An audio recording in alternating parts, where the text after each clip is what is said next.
Hola, estamos en el Museo de Antropología, aquí con David Flores, que es restaurador. Muchas gracias por concederme la entrevista. Eh, Sí, pues mucho gusto, Maru, y pues estoy totalmente a disposición de lo que yo pueda aportar a tu revista. Gracias. Estamos acá para Cultura Bay. Estamos en México. Eh, ¿Nos puedes hablar de ti un poco? ¿Quién eres? ¿Dónde naciste?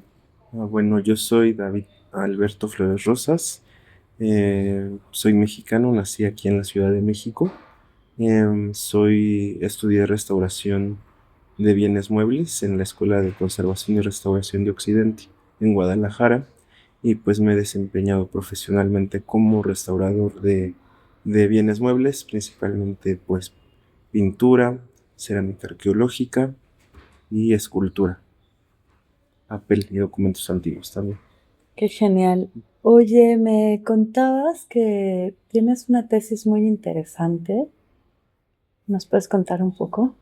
Bueno, sí, para la licenciatura hice mi tesis sobre una pintura que es la estigmatización de San Francisco de Asís, que se encuentra en el Museo Regional de Guadalajara, es del INA, y pues estudié toda la técnica de manufactura, así como pues dar indicios para solucionar el problema de atribución que se ha atribuido siempre a los Echave, pero no se tenía claro a cuál de los tres Echaves era la autoría, porque pues se atribuía al Baltasar de Echave el Viejo, que era el fundador de esta afamada dinastía de pintores vascos, pero pues con toda la indagación histórica que hice, más de los estudios científicos, pues concluí que sería más bien una obra de Baltasar de Echave y Vía, el de los azules. Ok. Y cuéntanos más. Bueno, pues esta dinastía se compone pues por tres personajes fundamentales, que es el fundador, que es Baltasar de Echave Orio, que nació en País Vasco, en Aizarnazábal, provincia de Guipúzcoa, Euskadi. Él llegó acá a México y se casó con otra vasca, que se llamó Isabel de Ibía, hija del afamado dorador Francisco de Sumaya Ibía. Em, Ellos contrajeron nupcias en la Catedral de México en 1585. Baltasar de Chaveorio e Isabel Livia pues comienzan este afamado asociacionismo vasco que siempre ha distinguido a, a los vascos cuando llegan a otras ciudades distintas a las de Euskadi, y pues tienen por hijos a Baltasar de Chave y Vía, a Manuel de Chave y Vía y a otros personajes que fueron cinco, seis, ahorita no recuerdo, pero los fundamentales para entender esta dinastía es Baltasar de Chavivia y Manuel de Chavivia. Baltasar de Chavivia, que es también conocido como el Echave de los Azules, por emplear en su paleta pues tonos azules, Oh, este, y crear paisajes pues profundos y con un gran colorido, como lo describe Manuel Toussaint, quien es el que le apoda el Echave de los Azules, eh, y distinguirlo de su papá y de su hijo, que también es Baltasar de Echave, pero su hijo de él se llama Baltasar de Echave Rioja, ok. que para darlo a conocer, pues es un maestro para Cristóbal de Villalpando, quien pinta también para la sacristía de la Catedral de Puebla. Oh. Oye, y para los que no saben tanto qué es un dorador, Ah, ¿nos sí. puedes decir? Bueno, Ahora que decías. ajá. Sí, bueno, pues las primeras ordenanzas de pintores y doradores aquí en México fue cuando se empieza a construir la catedral de, pues, de la Ciudad de México. Aquí empiezan a especializarse los gremios, y uno de ellos fue el de doradores y de pintores, así como el de escultores, el de otros oficios más artísticos, artesanales, que eran considerados para aquella época. ¿Pero qué sería un dorador como el que... pinta. El dorador, que en este caso se distingue Francisco de Sumaya, es el que tiene la responsabilidad de que ya terminada la obra de carpintería de un retablo, un altar, se tiene que dar el aparejo para que llegue el dorador y aplique la capa de bol rojo y encima de ella la hoja de oro, la lámina de oro, que también es conocido como pan de oro porque es muy sensible y muy frágil. Entonces se tenía que tener pues mucha experiencia que era calificada por estas ordenanzas, de los más experimentados eh, artesanos doradores de esta época para calificar a los que se quisieran dedicar al oficio. El dorador no podía hacer el trabajo del pintor y tampoco el pintor podía hacer el trabajo del dorador porque cada quien tenía una especialización en su oficio. Uh-huh. Qué interesante. Oye, ¿y las pinturas de las que hablas, de la que investigaste en tu tesis, cómo es la pintura? Bueno, es una pintura con una técnica pues renacentista. Es una pintura con soporte de madera, compuesta por tablones verticales. En este caso son 8, que es un caso excepcional para la técnica tradicional de pintura europea y en este caso novohispana, porque ya que se emplean tablones más anchos, okay, y pues se han encontrado regularmente entre 4 o 5 tablones para conformar un panel y utilizarlo como panel de pintar, para pintar. Entonces esta pintura tiene 8 tablones que fueron identificados de submadera y es una pintura que recibe las capas de subsecuentes, como la capa pictórica, que es la tela que cubre todo el soporte para evitar que se marquen tanto los uniones de los tablones hacia el frente. Después de esta tela se ponen los aparejos que reciben pues un tratamiento especial con colas y carbonatos de calcio que son finamente pulidos, que en el tratado de Chenino se conoce como las capas de yeso grosso y yeso sottile. Después de esto sigue una capa de bol rojo o imprimatura, que es la que recibe ya sea la hoja de oro o los pigmentos. Después ya de esto siguen los pigmentos minerales, o en este caso también es muy particular en la pintura novohispana encontrar pues colorantes naturales como el añil o la grana cochinilla. Y que venía de acá, ¿verdad? Sí, la grana cochinilla. Que es un aporte de la cultura mexicana al arte europeo, que empiezan a utilizar el azul añil, que es el que se ha encontrado pues en la pintura de Baltasar de Charibía y el cual se le reconoce pues el Baltasar el Echave de los Azules. Oye, ¿y el tema de la pintura, cómo es para la gente que estamos de a pie, digamos? ¿Cómo se ve? ¿Qué representaciones hay en esta pintura? Bueno, pues es importante conocer que los pintores llegaban ya formados, en este caso los Echave ya llegaron formados de Europa, donde tenían una tradición muy influenciada por los flamencos, quienes fueron pues muy afamados por hacer grabados. Estos grabados son pues las tradicionales estampas de santos que se publicaban y que se difundían por todo el mundo para enaltecer la figura de un santo, una virgen, como en este caso San Francisco de Asís. Esta pintura estaba, Chávez se basó para hacerla en un grabado. Bueno, encontré 2 grabados importantes que pudo haber utilizado para hacer la composición de su pintura.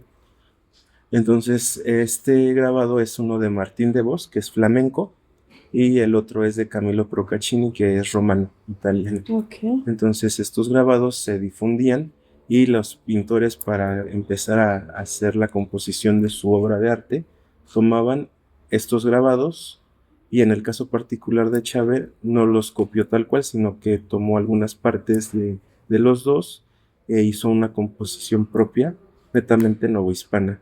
Y es una pintura única que trata el tema de la estigmatización de San Francisco de Asís. Wow. que es el tema central de la orden de los frailes menores, mejor conocidos como franciscanos. Y es tan importante este tema porque San Francisco de Asís es el primer santo y uno de los pocos que ha recibido los estigmas de Cristo en la pasión, o sea, los estigmas de las manos, del corazón y de los pies.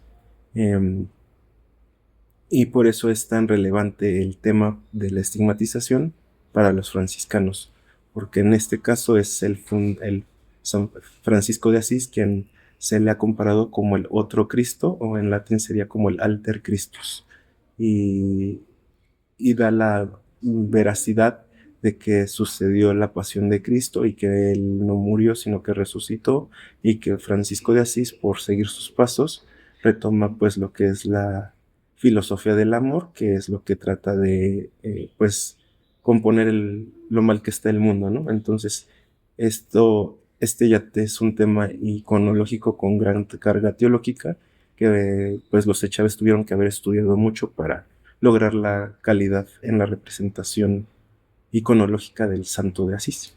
Wow.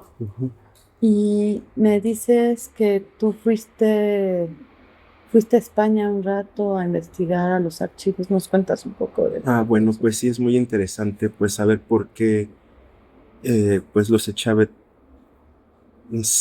fueron vascos fue por gracias a esto que también tuvieron como un auge en su taller en la época del siglo XVII.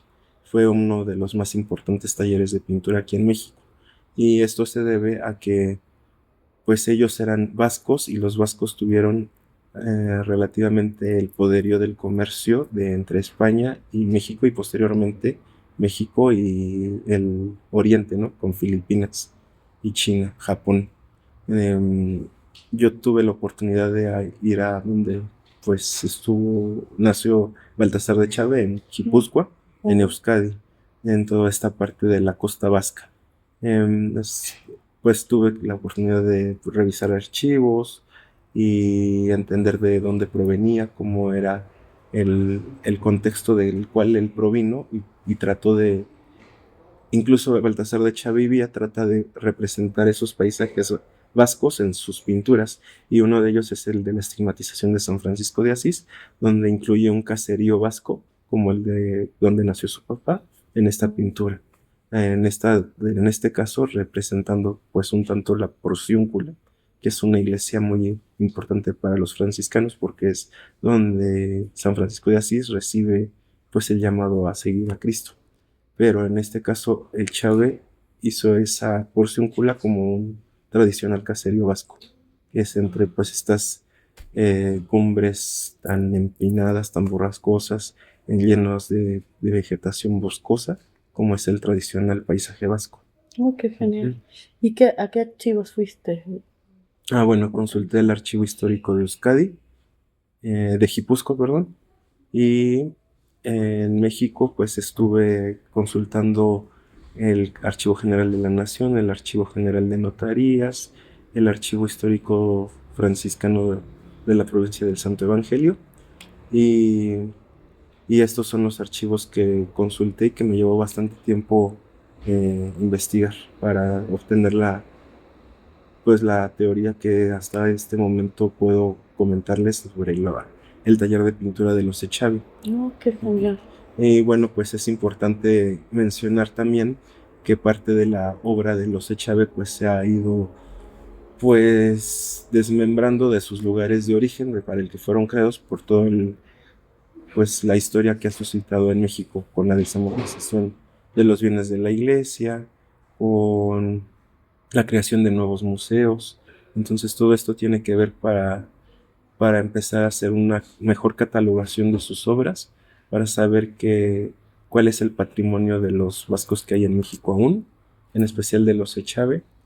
Pues ya ves que se cuentan con las pinturas de Baltasar de Echave Orio, que algunas están en el Museo Nacional del Arte, las de Baltasar de Echave Vía, que hay muchas en manos de particulares, en galerías incluso de España y México, y las de Baltasar de Chávez Rioja, que también hay obras de él en Estados Unidos, y en México pues en diferentes iglesias y museos. Las más importantes de este último pues son las que se conservan en la sacristía de la Catedral de Puebla y en el Museo Nacional del Arte también hay algunas.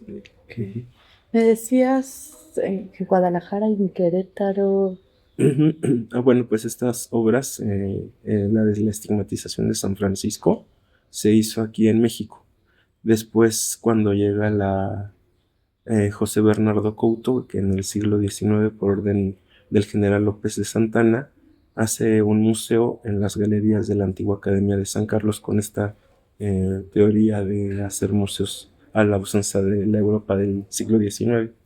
Empieza a hacer una galería de pintura. Para ello, Bernardo Couto recorre las iglesias de todo México, de la Ciudad de México principalmente, y selecciona las pinturas que él creía pues dignas de un museo, como en Europa. Entre ellas pues escoge obras de el retablo de Santiago Tlatelolco,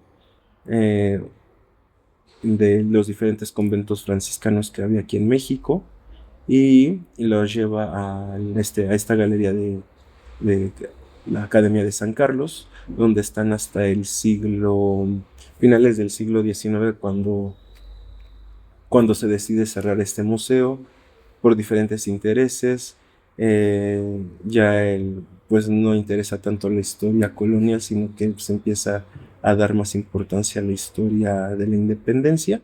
Deciden embodegar muchas pinturas en unas condiciones de conservación aptas para las obras de arte que eran, y comienzan a sufrir pues destrucción, y ya para inicios del siglo XX se empiezan a crear museos regionales, entre ellos el Museo Regional de Guadalajara, el Museo de Querétaro, para los cuales estas pinturas se mandan hacia estos museos, y es por eso que llegan a estos estados las pinturas que se conservaban en ese entonces en la Academia de San Carlos.